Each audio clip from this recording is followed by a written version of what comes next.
Commémoration ce jour de la journée mondiale des lépreux à Niamey, c'est au quartier Kouarategui que les activités ont été lancées avec pour thème tous mobilisés pour l'inclusion des personnes affectées par la lèpre. Les manifestations sportives et culturelles de l'étudiant nigérien à l'université de Zender ont été lancées ce jour. Cette semaine scientifique a été placée sous le thème Le Niger face aux défis sécuritaires régionaux. Mesdames et messieurs, bonsoir et merci de votre fidélité. Le Premier ministre Brigitte Raffini a présidé hier dans la matinée à Niamey une journée d'information et d'échange sur le climat des affaires, une journée où le secteur public et le secteur privé ont échangé sur plusieurs domaines liés à la bonne marche des affaires au Niger tout en tenant compte des prescriptions du rapport Doing Business. Rencontre d'ailleurs que vous retrouverez en partie magazine de ce journal. Et le gouverneur de la région de Zender, Moutari, a lancé hier les manifestations culturelles et sportives de l'étudiant nigérien à l'université de Zender, placé sous le haut patronage du ministre d'État, ministre des Affaires étrangères, de la coopération des Nigériens à l'extérieur, Baz Mohamed. Cette semaine a pour thème le Niger face aux défis sécuritaires régionaux. Sandanatahi Lawali Babale. Placé sous le thème « Le Niger face aux défis sécuritaires régionaux », cette semaine scientifique, culturelle et sportive de l'étudiant nigérien à l'université de Zender a pour objectif de contribuer au renforcement de la paix, la sécurité, la solidarité, la démocratie et la citoyenneté, en mettant en relief les vertus sociales, culturelles et économiques de la formation universitaire, selon le secrétaire général de l'Union des étudiants nigériens à l'université de Zender, Mustafa Adam. Selon le recteur de l'université de Zender, Abdoulaye Mahamal Lawali, la présence à cet événement du ministre des Postes, des Télécommunications et de l'Économie numérique, Abdoumani, de la ministre déléguée à l'aménagement du territoire et au développement communautaire, Binta Fodi, de plusieurs invités de marque et du gouverneur de Zender, Kalla Moutari, représentant le ministre d'État, ministre des Affaires étrangères, de la coopération, de l'intégration africaine et des Nigériens à l'extérieur, Bazoum Mohamed, traduit éloquemment le soutien des autorités à cette initiative heureuse. Une initiative qui coïncide avec le lancement de la fibre optique dans la région de Zender, a souligné le président du conseil régional, Moutari Ousmane. En lançant ces manifestations, le gouverneur de la région de Zender, Kalla Moutari, a situé le contexte sécuritaire au plan régional, national et au niveau de la sous-région, avant d'inviter les étudiants, les scolaires et la population dans son ensemble à bannir toute forme de violence, car elle est préjudiciable à la paix, à la sécurité et au développement. Aujourd'hui, à l'heure actuelle, plus de 400 véhicules circulent sur l'ensemble du territoire pour assurer la paix, la sécurité des biens et des personnes. Cela nécessite le concours de tous. À noter enfin que ces manifestations seront marquées par des conférences débats, des visites guidées et des rencontres sportives et culturelles entre les différents départements de l'université. La situation sociopolitique qui prévaut au Niger ce dernier temps, notamment celle relative au mouvement d'humeur des étudiants et aussi les dommages causés sur le bien public et privé à Niamey, les débats au sein de la classe politique de notre pays. Cette situation a suscité de la part de M. Mamoudou Souley cette analyse avant d'appeler les uns et les autres à la retenue et à la responsabilité. Dans l'État moderne, procéder par la concertation et la négociation pour atteindre quelque but que ce soit. On ne peut pas atteindre un but par la violence. Parce que la violence rappelle quoi? Ça rappelle l'application des lois et règlements. Et il est bien indiqué clairement dans la Constitution, en son article 41, que le bien public est sacré et inviolable et que toute atteinte sera réprimée. Je pense que les étudiants doivent réfléchir désormais avant d'enclencher leurs activités. Ils doivent communiquer et que toute action, quelle qu'elle soit fondée et que ça soit basé sur la paix et la revendication. Parce que les associations et les syndicats ont le droit d'exercer de pression. Ils ont le droit de revendiquer leurs droits. Mais ils n'ont pas en revanche le droit de détruire les édifices publics. Ils n'auront pas le droit. Et ils n'auront pas le droit de détruire le bien privé, parce qu'eux aussi, ils sont à la recherche d'un bonheur, donc des biens. C'est totalement condamnable. On ne peut pas, en cherchant son intérêt, détruire les intérêts des autres. Mais l'intérêt commun des Nigériens ensemble, c'est en se concertant, c'est en communiquant avec les gens, en faisant savoir les problèmes qu'on peut les régler. Alors, ces derniers temps, le pays vit aussi une situation sociopolitique qui est un peu difficile. Alors, quelle est votre appréciation en tant que... Bon, mon appréciation par rapport à ces problèmes est très claire. Que le principe de la démocratie suppose l'alternance. Or, l'alternance, c'est plutôt l'acceptation de celui qui a été élu. C'est aussi le fait de dire quand il y a des difficultés ou pas. Mais le principe de l'alternance ne veut pas dire la conquête de la promotion personnelle.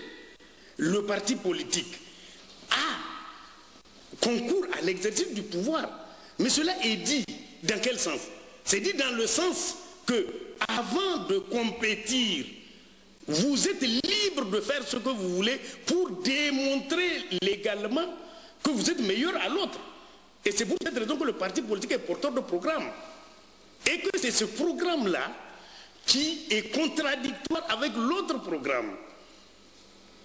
Vous ne pouvez pas, à chaque fois quand quelqu'un est élu, venir, n'est-ce pas, perturber le déroulement de son programme. Moi, je pense que ce n'est pas ça la démocratie. La démocratie suppose comme, par exemple, un terrain de football. Deux équipes partent en compétition. L'équipe qui a gagné est assurée de garder son trophée jusqu'à la prochaine coupe. Vous savez ce que ça veut dire? Les autres sont obligés d'accepter qu'ils soient champions durant toute la période qui succède sa victoire. Que les politiciens réfléchissent. Lorsque vous combattez l'autre, vous pouvez en le combattant détruire l'objet même de votre combat. Le pays nous appartient à tous. Nous ne pouvons pas avoir un autre Niger. Si nous nous mettons à nous confronter habituellement et continuellement, nous allons mettre le pays en péril. Et cela n'est l'intérêt de personne. Sur un autre plan, au quartier Kouarategui, Foulankwara, s'est tenue ce matin la cérémonie commémorative de la Journée mondiale des lépreux qui a pour thème cette année tous mobilisés pour l'inclusion des personnes affectées par la lèpre. C'était placé sous la présidence de la ministre en charge de la population, de la promotion de la femme et de la protection de l'enfant, Mme Mekibi Kadiatou Dandobi, et des responsables de l'association nigérienne Raoul Fleureux et du programme national de lutte contre la lèpre, ainsi que de plusieurs autres invités. Issouf Samela, Gérard Abdelaziz. Outre le caractère festif donnant la joie à ces hommes et femmes et le sentiment d'appartenir à leur communauté, la Journée mondiale des lépreux, qui est à sa 61e édition, contribue à la démystification de la maladie, à la mobilisation et à la promotion du traitement des malades de la lèpre, comme les autres malades. La présente édition, placée sous le thème « Tous mobilisés pour l'inclusion des personnes affectées par la lèpre », vise à motiver davantage tous les acteurs et les inciter à rester plus que jamais solidaires dans ce noble combat contre la lèpre. La lèpre n'est plus un problème de santé publique au Niger depuis maintenant plusieurs années. Cependant, de nombreux défis restent à relever aujourd'hui. Faut-il le rappeler, des progrès médicaux sociaux ont permis de faire baisser le chiffre à 424 cas en 2013, dont 375 sont en traitement au 31 décembre 2013, soit un taux de 88%. Les 49 cas restants feront l'objet de prise en charge par les services compétents. Donc on peut dire, sans risque de se tromper, que grâce aux efforts conjugués des différents acteurs, notre pays a atteint le seuil de l'élimination de la lèpre, à savoir un malade pour 10 000 habitants. De nombreux cas de lèpre non encore dépistés résident loin de nos formations sanitaires. En 2013, 83,93% des nouveaux cas de lèpre dépistés proviennent hors des aires de santé des structures sanitaires. Environ un tiers des structures de santé ne disposent pas d'agents formés en prise en charge de la lèpre. Il faut noter, sur 824 CSI, 592 prennent en charge les cas de lèpre. Tous les acteurs de la lutte contre la lèpre doivent donc redoubler d'efforts pour des services lèpre de qualité accessibles à tous. La lèpre, faut-il le souligner, n'est ni un sort, encore moins une malédiction. C'est une maladie guérissable dont la prise en charge correcte et précoce permet d'éviter toute complication. Le ministre de l'Urbanisme et de Logement, Habib Mahamadou Salissou, a effectué du 2 au 14 mai dernier une mission de travail en République populaire de Chine, accompagné de ses cadres techniques du ministère de l'Urbanisme et de Logement. Le ministre a pris part aux travaux du 5e forum, notamment pour l'investissement et la construction des infrastructures à Macao. Et à marge de ces travaux, le ministre Habib Mahamadou Salissou a rencontré des partenaires privés chinois avec qui il a décroché deux accords relatifs à un accord contractuel. Le premier, des projets de construction de 5000 logements sociaux, et le deuxième accord relatif à un protocole d'attente pour le financement et la réalisation des infrastructures, les immeubles administratifs au niveau de la capitale. Le commentaire de James Titi. Des délégations gouvernementales de 29 pays ainsi que plusieurs entreprises, établissements bancaires et autres investisseurs ont pris part à ce 5e forum international pour l'investissement et la construction des infrastructures à Macao, en République populaire de Chine. La délégation du Niger a été représentée par le ministre de l'Urbanisme et du Logement, Habib Mahamadou Salissou, accompagné de ses cadres techniques, a pris part à ce grand rendez-vous. Le ministre de l'Urbanisme et du Logement a présenté une brillante communication relative aux nouvelles opportunités d'investissement au Niger en matière de facilitation du climat des affaires, notamment l'encouragement de l'investissement privé à travers un cadre de partenariat public-privé sécurisant et attractif. Dans son intervention au cours de ce forum, le ministre de l'Urbanisme et du Logement a rappelé les attentes du Niger pour le développement de ces infrastructures à travers le partenariat avec les entreprises chinoises.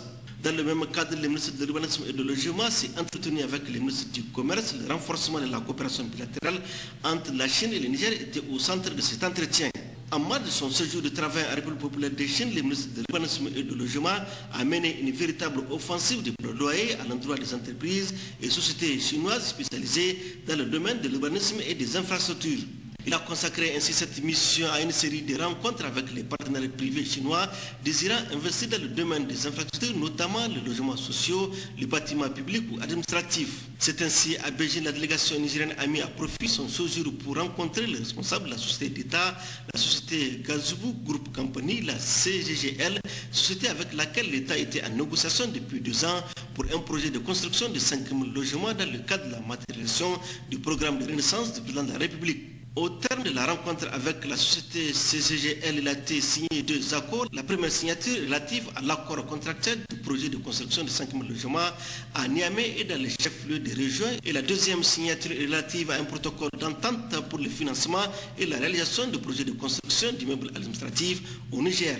Toujours pendant son séjour en République populaire de Chine, le ministre de l'Urbanisme et du Logement s'est entretenu avec les responsables d'autres sociétés et entreprises chinoises, China Civil Engineering Construction Corporation et la CNPC d'Agachana, qui a une représentation au Niger, une société de renommée internationale avec laquelle le ministre s'est entretenu et échangé avec les responsables de cette société qui ont fait une présentation des prestations et le domaine d'intervention de la société.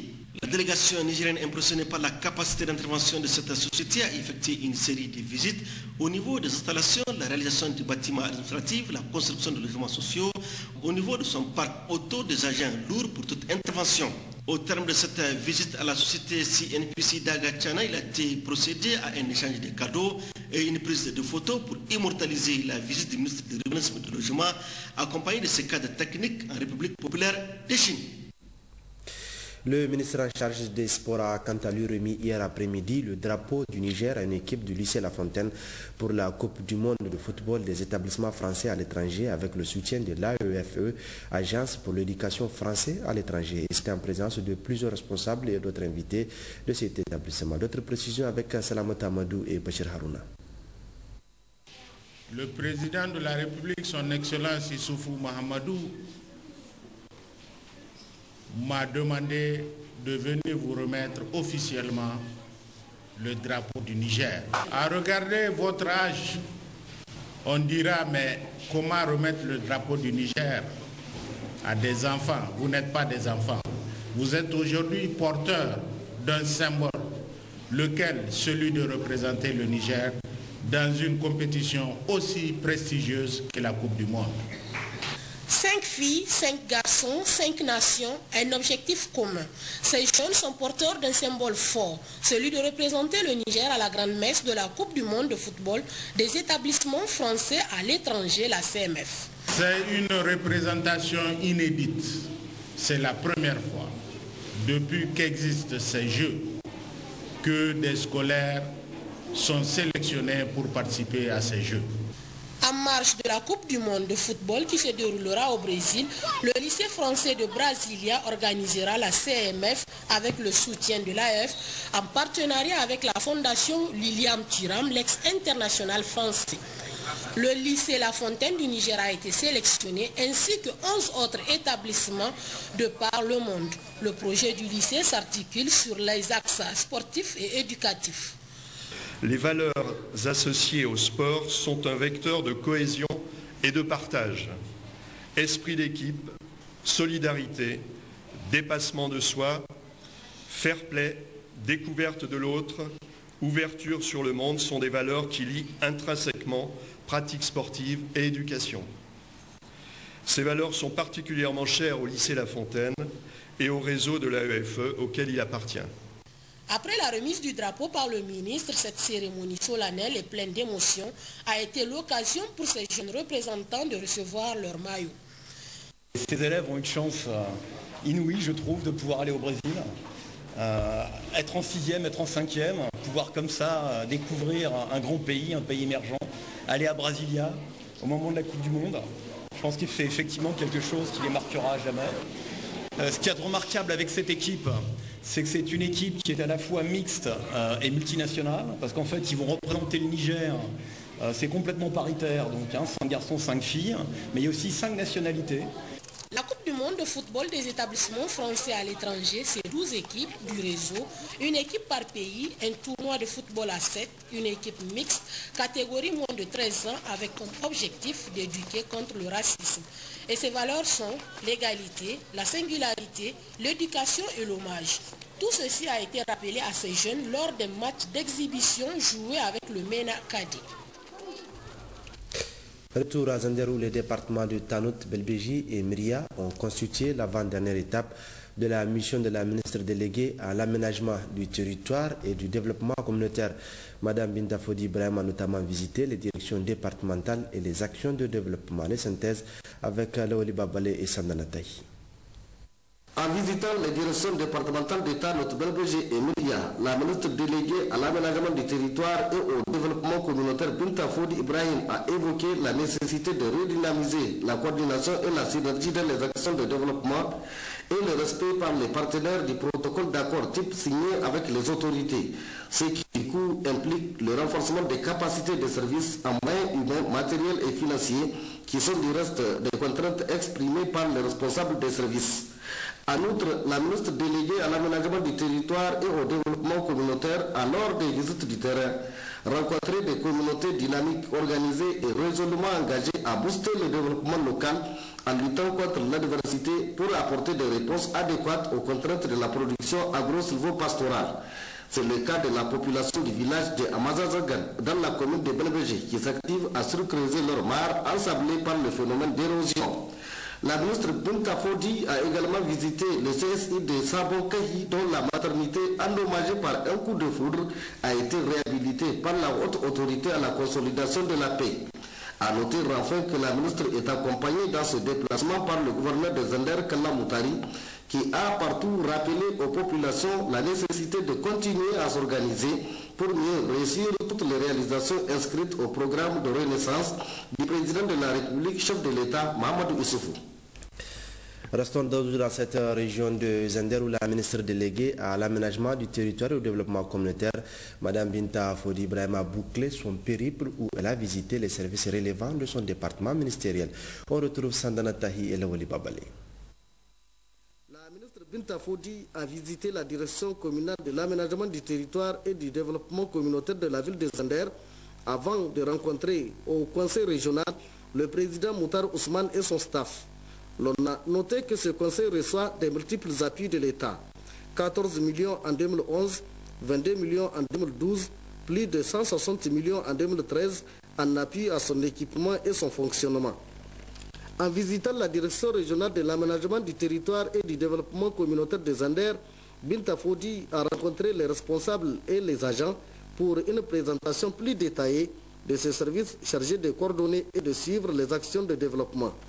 L'on a évoqué le rôle de cette direction en termes d'appui conseil aux communes et dans l'élaboration du schéma régional de développement. Un rôle qui est fort heureusement bien joué, nonobstant la modestie des moyens. Il est à noter que cette direction régionale de l'aménagement du territoire et du développement communautaire compte 29 agents, dont 15 à la direction régionale, 7 véhicules dont 5 en bon état, 14 motos dont 10 en bon état, 5 bureaux construits, 3 dont les travaux ne sont pas achevés et la compétence des agents mérite d'être renforcée. Toujours dans cette région, lancement officiel ce matin dans la ville de Zandarmem de l'opération Salubrité urbaine initiée par les forces de défense et de sécurité sous le commandement de l'état-major mixte régional conduite par le commandement de la zone de défense numéro 3 des forces armées nigériennes et dont l'éclat a été rehaussé par la présence du gouverneur de la région. Des précisions avec Garba Maman Kapuro. Cette initiative hautement salutaire entre dans le cadre de l'implication pleine et entière des forces de défense et de sécurité dans toutes les actions concourantes au développement socio-économique et culturel du pays.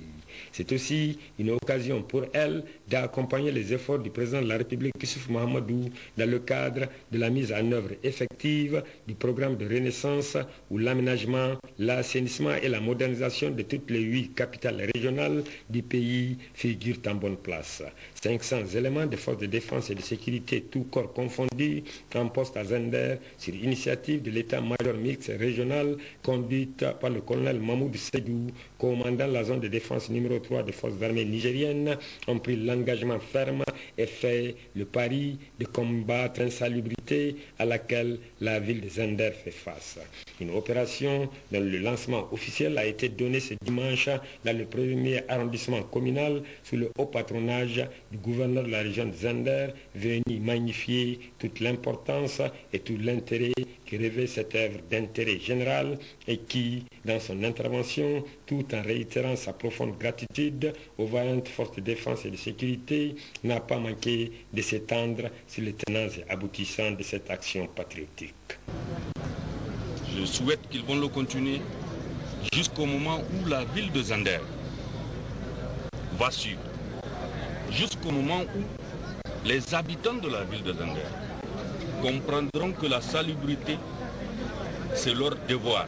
Pour sa part, le président du conseil de ville de Zender, Dr Sabo Bachir, a également et au nom de ses administrés exprimé son entière satisfaction et adressé ses vifs remerciements et toute sa reconnaissance aux forces de défense et de sécurité pour cette action ainsi que pour tous les efforts consentis afin de garantir la quiétude sociale, la sécurité, la paix tout court à Zender. Et le comité exécutif de l'Union des scolaires du lycée Saronia Mongou de Dosso a décerné jeudi dernier des témoignages officiels de satisfaction aux autorités administratives et académiques de la région de Dosso. Anatou Ali Soumela et Harissou Garba. Il y a quelques semaines de cela, les élèves du lycée Saronia Mongou de Dosso ont menacé d'aller en grève si dans les brefs délais les autorités ne prennent pas en compte leurs doléances. Cette situation a suscité le déplacement du gouverneur de la région de Dosso, Seydou Zatou Ali, entouré des autorités locales et académiques pour rencontrer et discuter avec les élèves. Suite à cette rencontre, des solutions acceptables ont été trouvées aux doléances des élèves, ce qui a permis le retour au calme dans les écoles. L'implication personnelle du gouverneur de la région de Dosso, des autorités locales et académiques a permis le dénouement heureux de cette situation. C'est en reconnaissance des efforts déployés par le gouverneur et ses collaborateurs que le comité exécutif de l'Union des scolaires des élèves du lycée Saronia Mongou de Dosso a décidé de décerner au gouverneur de la région de Dosso, Seydou Zatou Ali, au maire de Dosso, M. Idriss Issoufou, au directeur régional des enseignements secondaires, M. Sarad Magaota, à la directrice départementale des enseignements secondaires, Mme Garba Hagara, et au proviseur du lycée Saronia Mongou, M. Awal Gouzaye, des témoignages de satisfaction. Le gouverneur Saïd Zato Ali, tout comme le maire Idriss Issoufou, ont remercié le comité de l'Union des scolaires du lycée Saronia Mongou et de dire à ces derniers qu'il n'existe aucune vie sans problème, mais seulement il faut leur trouver des solutions adéquates. Au terme de leurs propos, ils ont réaffirmé l'engagement de son Excellence Alhaj Issouf Mahamadou, président de la République, chef de l'État, qui prône l'épanouissement de l'école nigérienne. Et le gouverneur de la région de Maradi, Abdoumaman, a procédé à la mise en service des installations techniques qui font du village de Dandaji Makao un village modèle de la Jamaat islamique Ahmadiyya dans la commune urbaine de Guidarumji. C'était au cours d'une cérémonie d'inauguration de ces installations qui se déroulait vendredi dernier à Dandaji Makao. Moussa Jariri, Sanoussi Garba. Comme réalisation, la Jamaat islamique Ahmadiyya compte à son actif la construction des mosquées, des formations sanitaires, des écoles et des forages dans ces zones d'intervention. C'est le cas du village de Dandaj Makao où la Jamaat islamique Ahmadiyya a construit une mosquée, une mini-adduction d'eau potable, un centre d'apprentissage en couture pour les femmes et l'a doté d'une installation électrique solaire faisant de ce village un village modèle. La mise en service de toutes ces installations techniques réalisées pour le bien-être des 51 familles du village de Dandaj Makao a motivé le déplacement du gouverneur Abdoumaman qu'accompagnent pour la circonstance les autorités administratives et coutumières de Guidarumji et les responsables de la Jamaat islamique Ahmadiyya. Dans leur mot de bienvenue, le maire de la commune Abdoulaye Danjibo et le préfet du département de Guidarumji, Asman Sahabi, ont vivement remercié la Jamaat islamique Ahmadiyya qui, à travers ses œuvres de bienfaisance, apporte une contribution inestimable au programme de la Renaissance. Pour Shakir Muslim, responsable national de la Jamaat islamique Ahmadiyya, en plus de la mini-adduction d'eau potable, dont la capacité de 2000 m3 dépasse largement les besoins en eau de la population, chacune des 51 maisons du village est électrifiée. Au total, près de 100 millions de francs CFA ont été injectés dans ce village. Un réel motif de satisfaction pour le gouverneur Abdoumaman qui a invité les populations à s'approprier de ces différentes réalisations afin de les rendre pérennes. Aux responsables de la Jamaat islamique Ahmadiyya, Abdoumaman a demandé de persévérer pour que tous les villages de son intervention soient dotés de ces infrastructures de base. Après la coupure du ruban inaugural de la borne fontaine principale du village, le gouverneur Abdoumaman a visité les installations techniques l'une après l'autre. L'on a par la suite procédé à l'inauguration de la mosquée par la prière de vendredi dirigée par Shakir Muslim, responsable national de la Jamaat islamique Ahmadiyya. La région de Zender a célébré la journée internationale de lutte contre la fistule obstétricale. Les festivités de cette célébration étaient placées sous la présidence du secrétaire général du gouvernorat de la région, Faji Boukar et Jamila Amadou. À l'instar des autres pays du monde, le Niger en général et la région de Zender en particulier célèbrent ce 23 mai 2014 la journée internationale d'éradication de la fistule obstétricale qui a pour thème un traitement accessible et de bonne qualité, redonne dignité à toutes les femmes souffrant de la fistule obstétricale. Au programme de cette activité, chants et sketchs ont rappelé ce problème de santé publique, ses causes et ses conséquences. Dans son discours d'ouverture, le secrétaire général de la région de Zender a indiqué que 50 000 à 100 000 nouveaux cas de fistule sont enregistrés chaque année de par le monde, dont 90% en Afrique subsaharienne et en Asie. À Zender, l'incidence de la fistule vésico-vaginale serait de 1,8% par rapport au nombre d'accouchements enregistrés à la maternité centrale. Harouna Asakale a par ailleurs invité les acteurs impliqués à lutter davantage contre la fistule obstétricale.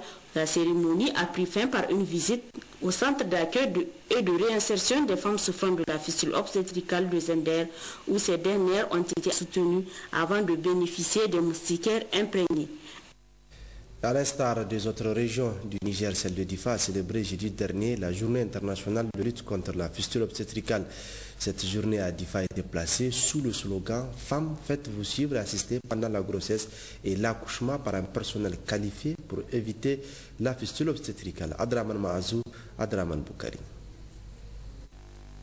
Placé sous le thème « Un traitement accessible et de bonne qualité redonne la dignité à toutes les femmes souffrant de la fistule obstétricale », la célébration de la Journée internationale de lutte contre les fistules, édition 2014, a été marquée dans la région de Difa, avec à l'affiche une série de manifestations artistiques et culturelles, le tout ponctué par des messages de sensibilisation portant sur les causes et les conséquences de la fistule obstétricale et les voies et moyens pour réduire de manière significative la prévalence de cette maladie au sein de la société. Occasion donc pour le secrétaire général de la région de Difa, M. Hassan Ardou Ido, dans son discours de lancement des activités entrant dans le cadre de la célébration de cette journée, de brosser à l'assistance le taux de prévalence de cette maladie au Niger et de par le monde en général, dont malgré les efforts accomplis par les pouvoirs publics avec l'appui de certains partenaires, le constat n'est guère reluisant. Dans la région de Difa, a-t-il souligné, 34 cas, dont 18 compliqués, ont été notifiés en 2013 par le centre hospitalier régional de Difa. M. Hassan Ardou Ido devait par la suite rappeler les dangers liés à cette maladie et le rôle que doivent jouer les uns et les autres afin d'inverser la tendance actuelle.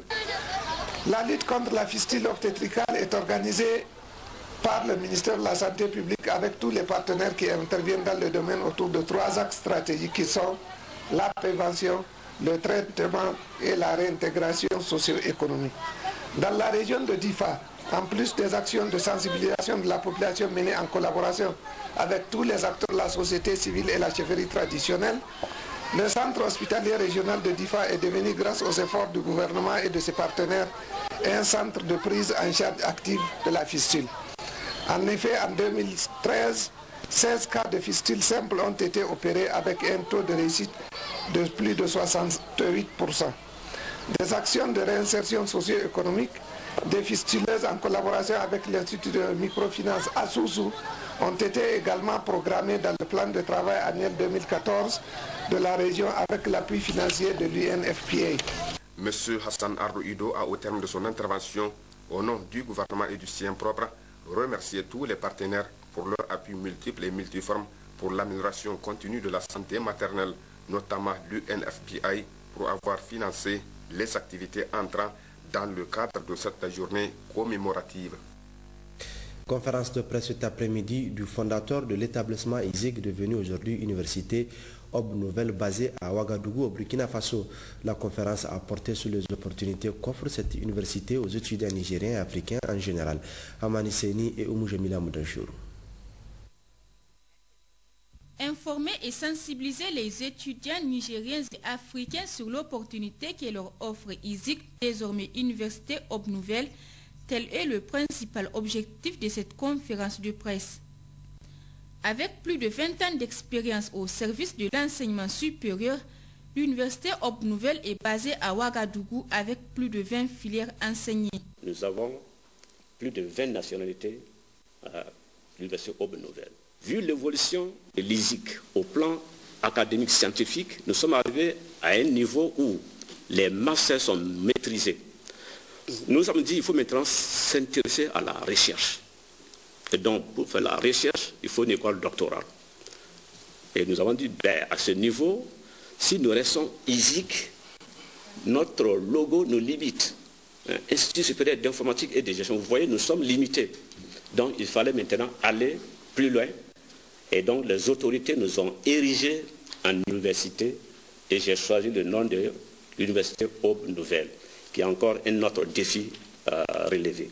Nous avons créé un autre institut parce que nous nous intéressons maintenant à l'industrie, la formation industrielle.